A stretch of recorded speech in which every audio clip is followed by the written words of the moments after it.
Welcome to Let's Play with Moose, and today we're going to be playing Bardbarian. So we've got Bardbarian over here. Hopefully you guys can hear me nice and clear. Ooh, Halloween mode, that's new. No, hopefully you guys can hear me nice and clear, because in my head the audio is pumping. It is so loud. Cool. So I've played quite a lot in this game, 10 hours on here. So we're just going to go ahead and play a match and show you guys what the game's basically about. I think the best way to describe it is a single line wave fighter, so to speak. It's like mobile towers. So you get all these different heroes that you unlock as you play the game, and different upgrades for your hero, and different upgrades for your town. You upgrade everything to fight harder, so on and so forth. We're going to kick it off from the first day, from the morning. Hit that, just roll that until we find it. And then you choose your hero types. Now, woohoo. I like to play with these three, and I'll explain why. Yeah, right now. So there's a fourth slot. I haven't saved up enough for it yet, but this guy places turrets. She resurrects zombies to fight for me, and he does something similar. So they basically create more stuff to happen around me, which makes them very, very, very unique. Woohoo! Wait for it to load up. Yeah. Definitely one of my more favorite purchases. It's a really fun game.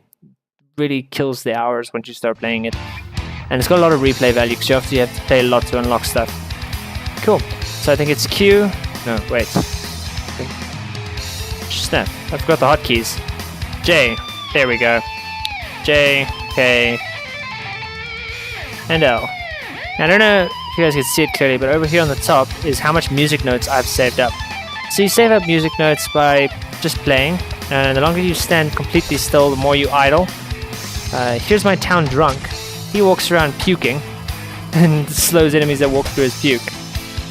Ooh, look at that. Ooh. And you can also pick up music notes from enemies. Now, if I remember correctly, because I haven't played in a while, my playstyle involves 2x2s at first, and then I just 2x2 up more. Now if I stand still long enough, these guys will start building towers. Which is ideally what you want them to do. Okay. Oh, and you also have your special power-ups here, which you use. Oh yeah.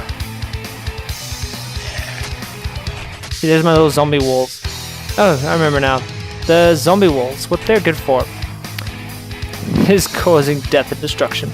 The zombie walls are most effective when you're fighting against large groups of enemies. Oh, there's a fisherman. Cool. And I also got a pet around here somewhere. There it is, my raccoon.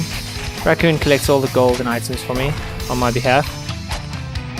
Oh, don't know what that is. That's new. Cool.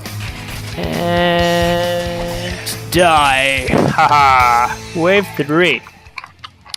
I guess the food items are healing items. So I got 3 turret builders and 2... Oh yeah, they shoot poison projectiles. That's what they do. And I should get my hands on another one of her. There we go. Now I can make my zombie walls even quicker. The zombie wall does have a max cap, so I don't like to go too big on the zombie wall check. This does only go up to 6 zombies. But as soon as I get to the boss wave, I'll show you guys why the zombie wall is so effective. Now, essentially, all you gotta do is stop the enemy forces from reaching the other end, which in itself is fairly simple to do. It gets hard, like late levels, and then you die, and then you upgrade your guys and try again, and so on and so forth. But at first, it's like, oh, so much struggle. Cool, so I think if I'm not mistaken, yeah, I've got 3 turret builders. Let's get a 4th up in here, because that's where the important kicker is. Now also, they don't just like build turrets, they also shoot. So it's not like I'm building turrets here going, wasting 4 slots on guys that aren't going to do anything else. They do actually do other things. Ha ha ha. What are we doing? What are we doing? We're gonna build a turret over here. And as you can see, I've got all these turrets standing around. So these turrets are quite effective, just popping out zombies. There's a fairly big guy. Oh, look at that, he's dressed as me. It's a costume that they're wearing, because they're all wearing costumes. It's a fun little touch. Now for the zombie chick to actually end up making a zombie, she's got to be the last one to hit them as they die. So she's got to kill them basically, before they spawn a zombie. Which in the early levels with how squishy things are, because she's got a slightly slower fire rate than everybody else, doesn't really happen so often. It happens enough to get your first 5 zombies, and sometimes maybe the 6th one, depending on how you move at it. But generally she's a little bit slow on the uptake. Now we've got our first boss wave. I'm going to show you exactly why these guys are cool. Dodge that, and we're going to hit the zombie. Dead. Woohoo. The zombies explode on impact basically. So anyone who runs into them dies. Ooh. Look at that. Look at that. Yeah. Another zombie. Huh. I forgot how simple the first couple of waves were while I'm all pimped out and stuff.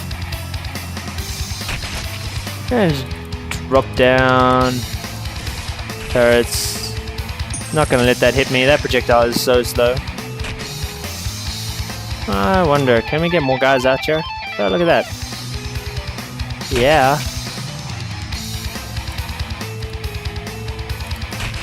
Huh. Okay, so there's my limits. Oh, and if you press, this would be spacebar if I'm not mistaken. It's like supercharged power up. So for a while, my guys are gonna super shoot, do tons extra damage. It's kind of pointless and wasted right now. But you also have these 3. This is attack buff, speed buff, defense buff. Because essentially all your little minions have a life total as well. They can die. This is why you're able to move with them. Because you want to be able to, not have them take damage because they will die. They also start off being significantly further away from you. So with the full level ups, I've leveled them up to stand super, super close to me. Because it's easier to keep them alive when they're moving with you. Because you can dodge in a circle like that. When there's like a huge projectile coming, just move to where it's safe and spin around. Yeah, look at that. Oh, all that gold. Yeah, I love gold. Woohoo. But you kind of still have to go pick stuff up with your pet. Like when you've got the pet, because the pet does pick everything up. But stuff has like a time before it runs, like it'll expire. And sometimes your pet's running to the opposite of the map because the townspeople have made a thing for you, basically. Woohoo! Yeah, look at that. Oh, and the turrets expire after time as well. Turret making in the later games can be a little bit more difficult because you kind of have to stand still. Which has its downsides, believe it or not.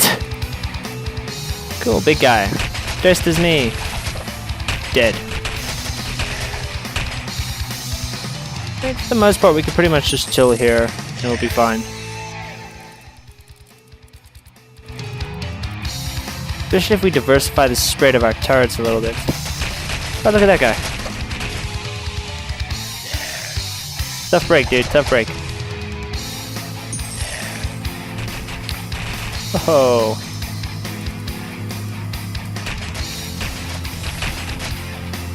And I use the mouse to control him, but you can WASD it, like I'm doing now. I just find that the mouse is a lot more responsive, because it's a lot easier to hit weird angles than with your keyboard. So the keyboard you gotta really motor that key to make it do things. The mouse you can kinda just like easily do it. Also it's a lot easier to bob and weave. Ooh, yeah.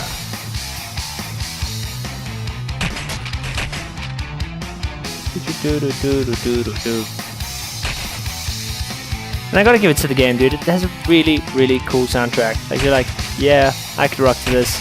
You just kind of jam with it the whole way. I love that they give you the vibe that he's kind of playing it. It's really fun.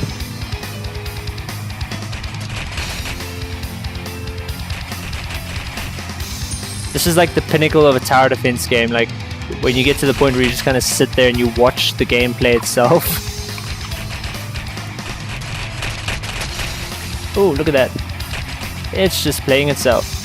It's collecting its own gold and resources. It's just doing its own thing by itself. It did not care. Well, this candy. Yeah, candy definitely increases my life. That's why the pet's not fetching the candy, because he's like, you don't need life. See, now here's where it gets interesting, because now they're going to start increasing how many enemies they send per wave. Which, as you can tell already, has had an impact on my life totals. Especially when I stand still and take it. Ho ho!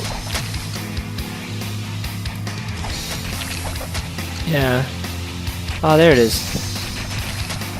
So that's like a poison totem that spawns, I think, when he kills people. Smiley face. Oh, there's more turrets. Up, she's a boss. So we're going to use these zombies in the front. We're going to run face first into him if he's still alive. Yep. That pretty much did absolutely no damage. Oh yeah, I forget, he's got to open up and make himself damageable or something. Wow. But there he goes. Nice and easy. Yeah.